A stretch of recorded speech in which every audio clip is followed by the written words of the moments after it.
오래전에 돌아가셨지만 제게 외할머니 한 분이 계십니다. 하기사 외할머니가 두 분 있는 분은 없겠죠. 6.25 때 아들을 잃고 딸만 5입니다. 둘째 딸 집에서 얹혀 사시다가 그 딸내가 서울로 이사가는 바람에 같이 못 가셨어요. 근데 손자들이 둘이 있는데 망난입니다. 충주댐을 건설할 때 수용지구로 지정돼서 많은 보상금을 받았어요. 첫째 손자가 가져가고 둘째 손자가 탕진하고, 그래서 그 수몰 보상금 받은 돈을 다 날리셨어요. 그러니 몸은 늙었고 돈은 없고 손자들은 망난이고 재산 다 날려서 갈 곳 없으니까 가난한 맏딸 집으로 몸을 의탁하러 오셨어요. 그러면서 늙어서 갈 곳 없어서 쫄딱 망해가지고 사위집에 얹혀 사는 자기 신세 운명이 참 그렇다고 하면서 밥상 위에서 식사를 안 하시고 밥상 위에 밥을 차려줘도 밥하고 국하고 반찬을 모두 땅바닥에 내려놓고 돌아앉아서 이러고 식사를 하셨어요. 그러니까 저희 어머니가 맏딸인데 밥그릇을 땅바닥에 내놓고 식사하는 걸 보고서 어머니가 기겁을 하신 거죠. 아니 어머니 왜 그 밥상 위에서 놓고 다시 드시지 밥그릇을 몽땅 밥상 밑으로 땅바닥에 놓고 드십니까? 그러지 말라고 해도 막무가내입니다. 그러면서 하시는 말씀이 팔자 드세고 운명 드세여서 쪽박찬 것이 어찌 밥상 위에서 밥을 먹을 수 있느냐. 그러니까 그 모습을 바라보는 어머니의 억장이 무너지는 거죠. 그러면서 저희 외할머니는 모든 게 내 팔자요, 내 운명이다. 그러면서 자포자기로 인생 말년을 보내시다가 저의 어머니, 곧 외할머니의 큰딸 무릎에서 숨을 거두셨어요. 우리 민족은 탓을 잘합니다. 운명 탓, 조상 탓, 못자리 탓, 집터 탓, 팔자 탓, 운이 없는 탓, 재수 없는 탓. 그래서 모든 것을 남에게 원인을 돌리고 가난하게 살아도 운명 탓이려니 하면서 그 자위기 위로를 합니다. 저는 운명이라는 것을 믿지 않습니다. 운명이니 팔자니 하는 것은 패배자의 자기 변명입니다. 소극적 사고의 자기 합리화에 불과합니다. 신앙인은 운명에 굴복하지 않고 그 운명과 팔자와 싸워서 이기는 사람입니다. 여러분, 가난하게 사는 것이 어떻게 운명입니까? 하나님은 생육하고 번성하고 땅에 충만하라고 하셨습니다. 운명을 믿지 말고 팔자를 믿지 말고 하나님을 믿고 스스로를 믿고 나아가야 합니다. 여러분, 운명이나 팔자라고 하는 것은 변화시킬 수 있는 겁니다. 운명은 정복당하기 위해서 존재하는 것입니다. 신세 타령, 팔자 타령, 운명 타령은 나약한 심정, 의지 박약, 염세적 생각, 소극적 마인드의 발로입니다. 하나님은 우리가 운명에 지배하여서 패배적인 삶을 살기를 원하지 않으십니다. 하나님은 우리가 신세와 팔자의 노예가 되어가지고 슬픔과 한숨의 삶을 살기를 바라지 않는 겁니다. 여러분, 운명 탓, 팔자 탓을 하고 있었다면 이스라엘의 출애굽은 불가능했어야 합니다.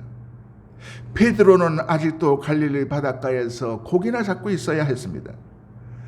운명 탓을 했다면 모세는 출애굽의 지도자가 되지 못했을 것입니다.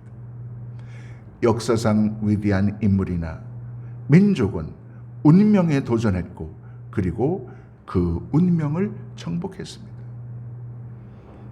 여러분, 우리가 최근 한 70여 년간 세계 최빈국에서 7대 강국이 되었던 이유도 무엇입니까?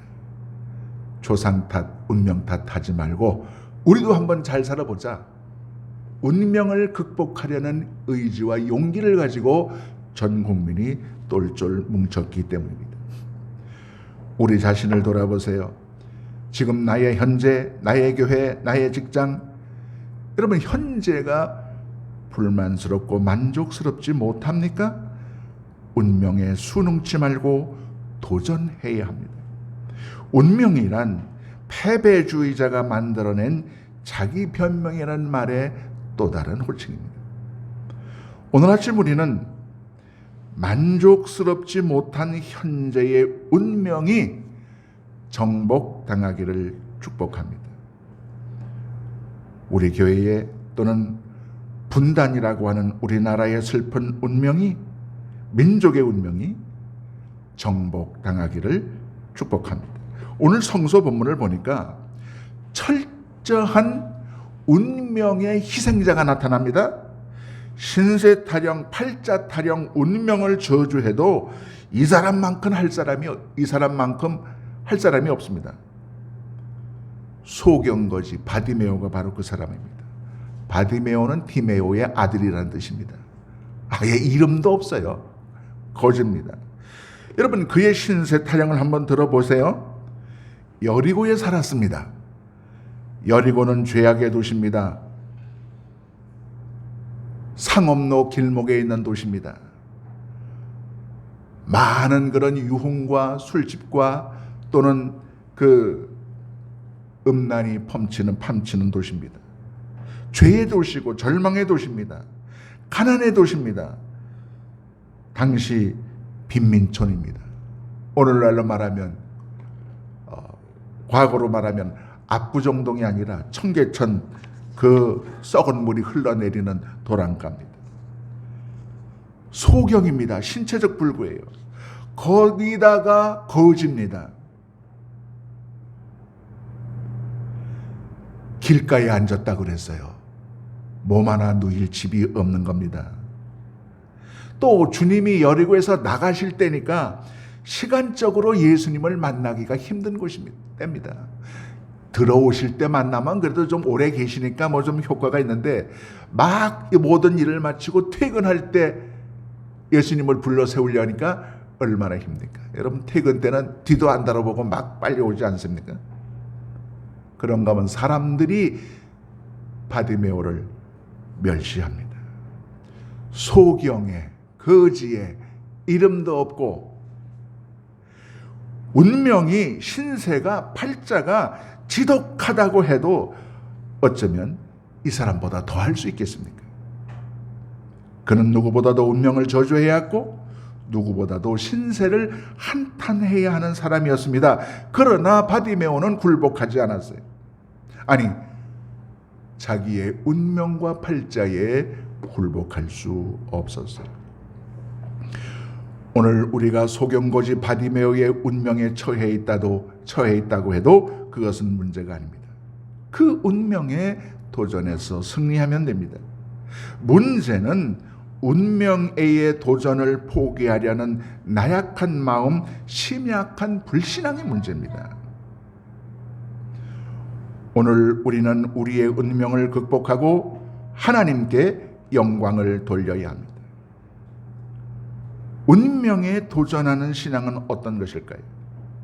어떻게 우리는 우리를 속박하고 저주하고 가난하게 하는 운명을 정복하고 승리의 노래, 환희의 성가를 부를 수 있을까요? 오늘 소경거지 바디메오 이야기는 그 네 가지 방법을 우리에게 말씀합니다. 첫째는 긍정적인 믿음을 가져야 됩니다. 바디메오를 보세요. 오늘보다 나은 내일의 삶을 기대했습니다. 당시에 수많은 소경거지가 있었을 것입니다. 그러나 바디메오만이 예수를 만나면 눈을 뜰 수 있다는 믿음과 희망을 가졌습니다. 그 희망이 있었기에 운명에 굴복하여 주저앉을 수 없었던 겁니다. 바디메오 같은 사람도 희망을 가졌는데 왜 우리가 낙심해야 합니까? 왜 운명이니 팔자니 하면서 진취적인 노력을 포기해야 합니까? 왜 나약해지며 의기소침해져야 합니까? 우리는 바디메오에 비한다면 1000배, 10,000배 더 소망을 가질 수 있습니다. 요한복음 5장에 보면 베데스다 연못가에 38년 된 환자 이야기가 나옵니다. 38년 동안 낫고자 하는 희망을 포기하지 않았습니다. 절망이 클수록 큰 믿음을 가져야 합니다. 좌절이 클수록 큰 소망을 가져야 합니다. 끝내는 예수님 만나 38년 그 병을 고쳤습니다. 베데스다 연못가의 환자가 포기하지 않았듯이, 바디메오가 포기하지 않았듯이 우리도 긍정적 믿음을 가지고 나아가야 합니다. 그럴 때 운명의 굴레는 벗겨지고 삶의 제약은 무너져 내립니다. 두 번째, 운명에 도전하는 신앙을 위해서는 생명을 거는 몸부림이 있어야 합니다. 자, 다시 바디메오를 보십시오. 어느 날 우연히 생각지도 않았는데 어쩌다가 그야말로 운명의 신이 한눈을 파는 사이에 그냥 우연히 눈을 뜨게 된 것이 아닙니다. 그에게는 눈을 뜨겠다, 현재의 운명에서 벗어나겠다고 하는 생명을 건 처절한 몸부림이 있었습니다. 우리가 만족하지 못하는 현재의 운명과 제약과 아픔과 어려움이 있다면 이런 처절한 몸부림이 선행되어야 합니다. 우리 민족에게, 우리 교회에게 만족하지 못하는 현재의 운명이 있다면 그것을 극복하겠다고 하는 몸부림이 있어야 합니다. 여러분, 소경거지 바디메오가 목숨을 걸었던 그 몸부림은 어떤 것입니까? 소경거지입니다. 눈을 감고 지팡이를 더듬거리면서 동냥을 하기 위해서, 구걸을 하기 위해서 길거리까지 나와야 합니다. 웅성웅성 예수님이 지나간다는 소리를 듣고 다윗의 자손 예수야 나를 불쌍히 여기서 소리를 지릅니다. 그랬더니 지나가는 사람들, 어른들이 이놈의 소경거지 자식이 왜 이렇게 시끄럽게 소리를 질러 하면서 툭툭 걷어차고 머리를 쥐어박습니다. 그럴수록 목소리를 줄이는 것이 아니라 더 큰 소리로 외쳤습니다. 목숨을 건 비명이었습니다. 사람들의 핀잔, 욕설, 모멸, 수치, 멸시가 있었습니다. 그러나 그런 것보다 더 큰 목소리로 예수야 날 살려달라고, 불쌍히 여겨달라고 소리를 줬어요. 겉옷을 벗어 던졌습니다. 뛰어서 넘어지면서 부딪히면서 예수님께 나아갔습니다. 모든 것을 뒤로 하고 오직 하나, 예수님 만나서 눈을 뜨겠다고 하는 그 일념으로 나아갔습니다. 그러자나도 사람들이 예수님을 보려고 구름처럼 모여들었는데 소경거지 하나가 소리를 빽빽 지르면서 보이지도 않는 눈으로 절뚝거리는 몸으로 예수여, 다윗의 son 예수여, 얼마나 사람들의 눈총을 받았겠습니까?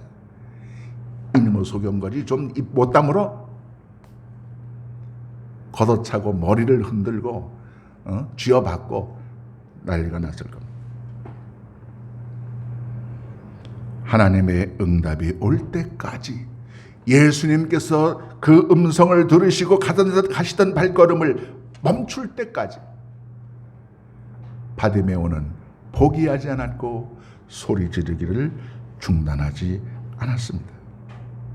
비난의 소리보다 기도 소리가 더 크게 주님을 불쌍히 여겨달라는 바디메오의 소리가 더 크게 주님께서 들을 수 있을 때까지 비명을 질렀습니다.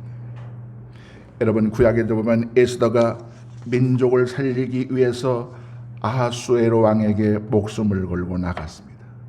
몸부림을 친 거죠. 하나님은 우리의 운명을 변화시킬 겁니다. 목숨을 걸고 몸부림치며 하나님 앞으로 나아가고자 하는 자에게는 축복의 삶으로 고쳐주십니다. 세 번째로, 부정적인 과거를 과감하게 벗어 던져야 합니다. 자, 바디메오가 하도 소리를 지르고 시끄럽게 하니까 사람들이 뒤돌아보고 그 소리가 예수님께까지 들렸어요. 예수께서 걸음을 멈추셨습니다. 그리고 바디메오를 부릅니다. 바디메오가 겉옷을 집어 던지고 예수님께 나아갑니다. 여러분, 이 바디메오가 입었던 겉옷이 무슨 겉옷인지 아십니까? 이 겉옷은요, 유대인 남자들이 입는 외투 같은 겁니다. 바디메오가 거지 노릇을 하기 위해서는 필수적인 옷입니다. 그러니까 이 옷은 입으면 겉옷이고, 덮으면 이불이고, 깔고 앉으면 방석이고, 그런 겁니다. 이거 하나 벗으면 생존할 수가 없는 겁니다. 겉옷은 거지 노릇을 하기 위해서는 필수적으로 필요한 겁니다. 추울 때 이것을 뒤집어 쓰고 한 푼 줍쇼 해야 됩니다. 다시 말하면 겉옷은 과거의 습관입니다. 과거의 사고입니다. 과거의 부정적인 생각입니다. 그런 겉옷을 벗어버리라는 겁니다. 그렇다면 겉옷을 벗는다는 것은 무엇을 의미합니까? 현재를 박차고 미래를 향하여 도전한다는 뜻입니다. 과거의 패배의식, 과거의 소극적인 사고, 부정적인 사고, 할 수 없다, 안 된다는 생각, 이런 겉옷을 벗어버려야 합니다. 겉옷을 버렸다는 것은 확신을 가지고 하나님께 나아갔다는 말입니다. 의심 버리고 머뭇거리지 않고 고쳐주심을 믿는 믿음으로 나아갈 때만이 겉옷을 벗어버릴 수가 있는 거예요. 과거의 부정적 겉옷을 벗어버리고 내 삶을 고쳐주실 것을 믿는 믿음으로 주님께 나아가는 저와 여러분 되시기를 축복합니다. 네 번째로, 운명에 도전하는 신앙은 믿음으로 주님께 나아가는 신앙입니다. 자, 50절에 보면 이미 바디메오가 주께서 부르실 때에 겉옷을 벗어버리고 뛰어 일어나 예수께 나아갔다고 했습니다. 자, 그런데 논리적으로 생각해 봅시다. 예수님께서 바디메오를 찾았을 때는 아직 눈을 뜨지 못한 상태입니다. 앞이 보이지 않는 상태였습니다. 그런데 겉옷을 버리고 예수님을 있는 곳을 향해서, 그 목소리가 들리는 곳을 향해서 뛰어갔습니다. 뛰어가다가 장애물에 부딪힐 수도 있습니다. 부축해주는 사람도 없습니다. 그러나 주님이 부르시니 뛰어가는 겁니다. 머뭇거리지 않았습니다. 주님이 내게 와주실 것을 바라지 않고 내가 주님께 달려갔습니다. 여러분, 이것이 적극적인 믿음의 행위입니다. 눈뜬 사람이 길을 찾아가는 것은 믿음 없어도 됩니다. 그러나 소경이 뛰어가는 것은 믿음 없이는 불가능합니다. 아직 앞도 안 보이는데 예수님께 뛰어갔다고 하는 것은 무엇을 의미하나요? 생명을 걸고 나아갔다는 말입니다. 가다가 자빠지고 넘어지더라도 상관하지 않겠다는 결심을 가지고 나아가는 것입니다. 우리의 믿음과 신앙에도 생명을 걸고 주님께로 나아가는 용기가 필요합니다. 기적이 찾아오기를 기다리지 말고 기적을 향해 나아가야 합니다. 운명을 변화시키려면 행운을 기다려서는 안 됩니다. 행운을 찾아 행복을 찾아 뛰어나가야 합니다. 은혜를 받으려면 은혜가 오기를 기다리지 말고 은혜의 장소로 나아가야 합니다. 주님을 만나려면 주님께 믿음으로 나아가야 합니다. 밤을 얻으려면 밤나무 밑에서 기다려서는 안 됩니다. 밤이 떨어지지 않는다고 운명이니 신세니 팔자라고 하는 것은 자기를 속이는 겁니다. 밤을 얻으려면 밤나무 위로 올라가야 합니다. 앉아서 손님을 기다리지 말고 손님을 찾아내야 합니다. 모든 어려움을 이겨내고 소경 바리메오가 예수님 앞에까지 갔어요. 너무나도 간절하고 너무나도 절실하고 너무나도 애절하게 예수님 날 불쌍히 여겨달라는 그 목소리가 너무나 처절했기에 예수님께서 말씀하십니다. 무엇을 해주기를 원하느냐? 바리메오가 단 한마디 망설이지 않고 선생님 보기를 원합니다. 내 믿음이 너를 구원하였다. 예수님께서 바디메오의 그 믿음을 인정하셨습니다. 믿음으로 주님께 나갔던 바디메오는 그토록 평생의 소원이던 눈을 뜨고 보게 되었습니다.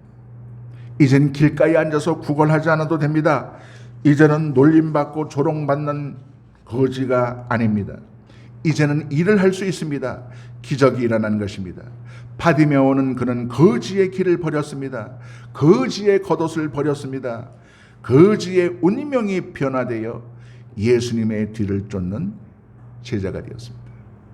운명이 바뀐 겁니다. 우리는 주위 환경이 어둡다고 탓합니다. 우리에게 닥치는 어려움을 운명의 탓으로 돌리지 맙시다. 운명에게 항복하지 맙시다. 하나님은 저와 여러분의 운명을 변화시킬 겁니다. 운명아, 비켜라, 내가 간다.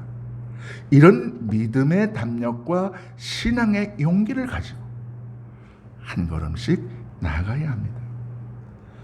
소경이 바디메오가 눈을 열어 보게 되었듯이 저주와 한숨의 운명이 변화되어 축복과 감사의 삶으로 변화되었듯이 오늘의 어려움을 박차고 미래를 향해서 달려가는 우리 모두에게 바디메오의 환희와 치유와 빛과 축복의 은총이 함께 하시기를 축원합니다. 기도하겠습니다.